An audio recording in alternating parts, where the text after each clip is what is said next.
Hello दोस्तों, स्वागत है आप सभी का मेरी यूट्यूब चैनल में। दोस्तों, आज पूरे समाज में देखें, देश में देखें तो चारों तरफ समस्याएं ही समस्याएं दिखाई देती है। कई प्रकार की भीषण समस्याएं जो कि आप देख ही रहे हैं। और इस सब के बीच कहीं कोई एक किरण दिखाई देती है उम्मीद की, जो इन समस्याओं से, इन चुनौतियों से लड़ रही है। वो है आचार प्रशांत। उन प्रकार की उनके प्रकार की कोई भी व्यक्ति आज प्रयास करते दिखाई नहीं देता। न समाज, न संस्था, न कोई सरकार। और इसी का परिणाम है कि समाज से समस्याएं दूर भी नहीं होती। लेकिन वो जिस प्रकार सामाजिक चेतना को जगाने का कार्य कर रहे हैं, जिस प्रकार लोगों के जीवन को ऊंचा उठाने का कार्य कर रहे हैं, वो बिल्कुल काबिल तारीफ है।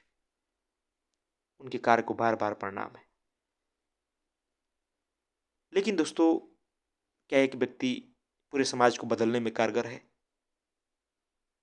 क्या उनका साथ न दिया जाए, चाहे आर्थिक रूप से, चाहे शारीरिक रूप से, चाहे बौद्धिक रूप से, तो क्या इस पूरे समाज को बदला जा सकता है? बिल्कुल नहीं बदला जा सकता। समाज की समस्याएं वैसी की वैसी रहेगी। और यह काफ़ी देखने को मिला है। आज से पहले भी जो बुद्ध पुरुष आए, जो ज्ञानी जन हुए, उन्होंने समाज को बदलने की काफ़ी कोशिश की। खूब बोले, लोगों को डांटे, लेकिन लोग वहीं के वहीं बने रहे। समाज में कुछ लोग बदल जाते हैं, लेकिन पूरी परिवर्तन आ नहीं पाती। और इसका कारण है कि मानव का अज्ञान, मानव की जो चेतना में झूठ भरा है, जो माया भरा है, वही इसका कारण है। और जो भी आचार प्रशांत के सुनने वाले लोग हैं, इस बात को साफ साफ समझते होंगे कि किसी भी प्रकार से उनकी शिक्षाओं को जन जन तक पहुंचाया जाए। क्योंकि भाई, जो उनके जीवन में परिवर्तन हुआ है, जो हमारे जीवन में परिवर्तन हुआ है, हम क्यों नहीं चाहेंगे कि दूसरे के जीवन में परिवर्तन आए? और इस कारण ही कहीं ना कहीं हम चाहते हैं कि दूसरों लोगों तक भी वो बातें जाएं, समाज उस बारे में सोचे जो कि आचार्य जी बताते हैं, जैसा कि उनका देखने का दृष्टिकोण है, जैसा कि उनका समझ है। और इसी का परिणाम है कि आज उनके सुनने वाले हर शहर में कहीं ना कहीं बुक स्टॉल लगाते हैं, उनकी शिक्षाओं को किताबों के माध्यम से लोगों तक ले जा रहे हैं। और बहुत अच्छी पहल है, बहुत अच्छी पहल है।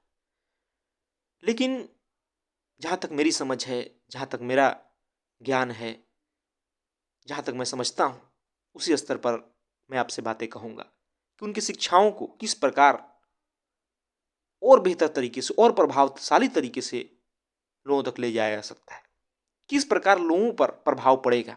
क्योंकि हम बुक स्टॉल लगाते हैं तो हम उम्मीद करते हैं कि लोग यहाँ आए और देखें कि ये भी एक व्यक्ति हैं, इन्हें भी पढ़ना चाहिए। लेकिन आज समाज में देखें तो पढ़ने के प्रति तो किसी की रुचि ही नहीं है। आज एक कहानी की किताब दे दें तो लोग पढ़ना नहीं चाहेंगे। और आचार प्रशांत की किताबें, ज्ञान की किताबें, बोध की किताबें, उससे तो दूर दूर तक लोगों का संबंध नहीं है। फिर भी बहुत अच्छी पहल है कि कम से कम लोग तो उनके बारे में जाने समझें। अगर पढ़ें तो उनके जीवन में जरूर क्रांति होगी। लेकिन जानते हैं क्या होता है इस समाज में? लोग आपको देखते हैं कि आप कैसे हैं, आपके जीवन में क्या परिवर्तन आया। आप कितना भी किसी व्यक्ति से कहें कि मेरे जीवन में बहुत परिवर्तन आया, मैंने बहुत कुछ समझा, मेरा समझ अलग हो गया, उस बात को वैल्यू नहीं देते। वो ये देखते हैं कि आप जीवन में कैसे हो,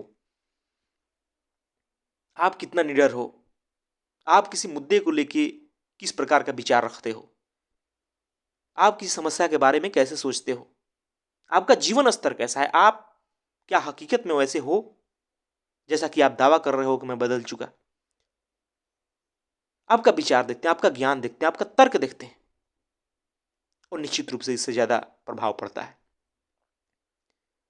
और मैं यही कहना चाहूंगा कि अगर आचार्य जी की शिक्षाओं को सच में जन जन तक ले जाना है ना, सच में समाज के भीतर प्रवेश कराना है, तो हमें अपने माध्यम से, अपने ज्ञान के माध्यम से, विचारों के माध्यम से, अपनी चेतना के माध्यम से उसे ले जाना होगा। हमें सिर्फ आचार्य जी की बातों को ही दोहराना नहीं होगा, नहीं तो लोग रट्टू रट्टू टोटा समझ लेंगे। और समझते हैं, काफी लोग ऐसा दावा करते हैं कि आचार्य जी को सुनने वाले तो सिर्फ उनके शब्दों को दोहराते हैं, और निश्चित रूप से ऐसा कुछ लोग करते भी हैं, क्योंकि लगता है कि सच में उनकी बातों को दोहराने लायक है। अच्छी बात है, लेकिन उससे भी अच्छी बात और होगी जब हम खुद प्रकाश बने। आचार्य प्रशांत अगर सूरज हैं तो हम दिए की तरह तो कम से कम टिमटिमाएं, और उस दिए से अपने आसपास प्रकाश फैलाएं। हमारी अपनी चेतना की समझ होनी चाहिए। हम अपनी समझ से, अपनी चेतना से कोई फैसला लें, कोई निर्णय लें, किसी के विचारों को काटें, कोई अंधविश्वास को काटें जो समाज में व्याप्त है, उसके प्रति कुछ बोलें, उसके प्रति हम कुछ आवाज उठाएं। क्योंकि इतना सुनते सुनते आचार्य जी को आपके पास इतनी तो समझ आ ही चुकी होगी कि कुछ मामलों में आप बेधड़क बोल सकें। हो सकता है कि धर्म के मामले में पूरी तरह से क्लियरिटी ना हो आपके भीतर, लेकिन जो जनसंख्या वृद्धि है, जो पर्यावरण है, जो समाज में महिलाओं की स्थिति है, इस सब के बारे में तो आपको बेहतर तरीके से पता है। इस बारे में आप अपनी राय रख सकते हैं, और अगर आप अपनी चेतना का प्रकाश चाहते हैं ना, आप चाहते हैं कि आपको सिर्फ रट्टू टोटना समझा जाए, आप चाहते हैं कि आचार्य जी की शिक्षाओं को सच में जन जन तक पहुंचाया जाए, तो आपको उनकी तरह बनना होगा। और उसे बनने के लिए सिर्फ आचार्य प्रशांत जी को सुन लेना ही पर्याप्त नहीं है। उसके लिए आपको बेहतर से बेहतर उपन्यास पढ़ना होगा, बेहतर से बेहतर लेखकों को पढ़ना होगा, जहां से भी ज्ञान आए वहां से लेना होगा। तभी आपके भीतर तार्किकता का विकास होगा, तभी आप किसी के तर्क को काट सकते हैं, तभी आपकी अपनी चेतना का प्रकाश होगा। आपको बार बार आचार्य जी की तरफ देखना नहीं पड़ेगा कि अब यहां यह समस्या आ गई तो मैं क्या बोलूं, मैं क्या जवाब दूं, मैं किस प्रकार इस समस्या को हैंडल करूं। अभी काफी लोग करते हैं और निश्चित रूप से सीख रहे हैं तो करेंगे ही, लेकिन जब आप समग्रता से सीखते हैं, सिर्फ एक व्यक्ति से नहीं, तो आपके भीतर हर प्रकार की समस्या से, हर प्रकार की चुनौतियों से निपटने की क्षमता आती है, हर प्रकार के विचार आते हैं।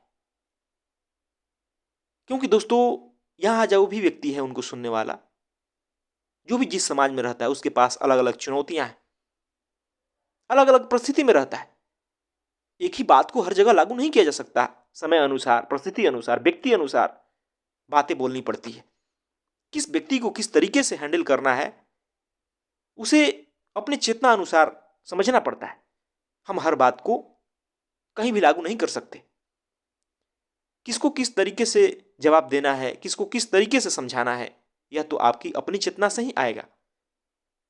और दोस्तों, अगर आप अपने आप को अभी कमजोर मानते हो तो आपको बहुत सारी किताबें पढ़ना होगा, धर्म की, अध्यात्म की, साहित्य की, विज्ञान की, इतिहास की, दार्शनिकों की, और बहुत सारी ऐसी किताबें हैं जिसे आप पढ़ते हैं तो आपके भीतर समग्रता से किसी विषय पर सोचने की शक्ति आती है। आपको बार बार आचार्य जी की तरफ देखना नहीं पड़ेगा। आप खुद से भी निर्णय ले सकते हैं, आप खुद से भी निर्णय ले सकते हैं कि आपको करना क्या है। और जब इस प्रकार से जीवन को जिएंगे ना, तो आपके अंदर निडरता आती है, आपके अंदर साहस आता है। आपके जो आसपास लोग हैं ना, वो देखते हैं कि सच में आप में परिवर्तन हुआ है, आप उस तरीके से जीवन को जीते हैं। आप उनको जवाब भी बेहतर तरीके से दे सकते हैं। आपको शब्द खोजने नहीं पड़ेंगे, अपने आप भीतर से शब्द आते हैं, विचार आते हैं, क्योंकि आपके पास अब उतनी ज्ञान होती है, समझ होती है। और निश्चित रूप से इसी तरीके से हम समाज के भीतर प्रवेश कर सकते हैं, समाज में बदलाव ला सकते हैं। नहीं तो हमारे सामने इतनी विकट समस्याएं हैं ना कि हम लोगों के पास सिर्फ उनकी किताबों को ही लेके जाए ना, तो वो उतना प्रभाव नहीं पड़ेगा। तब तक तो दुनिया ही समाप्त हो जाएगी। तब तक तो हम उतनी जल्दी कुछ कर ही नहीं सकते। तो इसलिए अपनी चेतना को उस योग्य बनाइए जिससे कि आप हर किसी को हर तरीके से जवाब दे सके। और वो तभी होगा जब आप बहुत सारे विचारों को पढ़ेंगे, सुनेंगे, अलग अलग जगह से आ रही चीज़ों को देखेंगे, संघर्ष करेंगे अपने जीवन से, तभी जाकर के यह संभव है। और वैसे आचार्य जी भी कहते हैं, आपको फरारी नहीं बल्कि रोड रोलर बनना है। रोड रोलर वो जो कि खुद रास्ता बनाता है और उसके पीछे कितनी लोग आ जाते हैं, कैसा भी रास्ता, उबड़ खाबड़ जैसा भी हो, उस पर वो चल जाता है। और फरारी वो जो भागती तो तेज है लेकिन बने बनाए रास्ते पे।